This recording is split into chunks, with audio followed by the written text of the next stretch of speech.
இருக்கிற மாதிரி சோறு அப்படி சாப்பிட்டு சாப்பிட்டு தான் நம்ம சக்கரை வியாதி வச்சிருக்கோம். சோறு மிக குறைவா இருக்கட்டும். அதுவும் நல்ல இங்க அவர் டிஆர்ஓ சார் பேசும்போது சொன்னார், இங்க 68 வகையான பாரம்பரிய அரிசிகளை இங்கே அதிகாரிகள் வைத்திருக்காங்கன்ட்டு.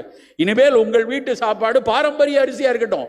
தூய மல்லி சம்பா, நல்ல கருப்பு கவுனி, மாப்பிள்ளை சம்பா, ரத்தசாலின்னு ஒரு சிகப்பு அரிசி வெரைட்டி, தில்லைவானன் ஒரு அரிசி இருக்கு. இப்படி பல, தில்லை நாயகம், சிவப்பு, ரத்தசாலி, அதெல்லாம் அந்த சிகப்பு நிறம், அந்த அரிசியை பார்க்கும்போதே மனசுக்கு அவ்வளவு மகிழ்ச்சியா இருக்கு.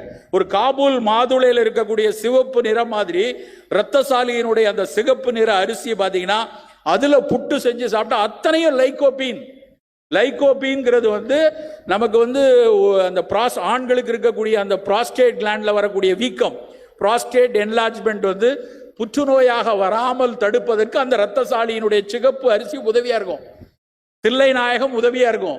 அப்ப அதை நம்ம பயன்படுத்த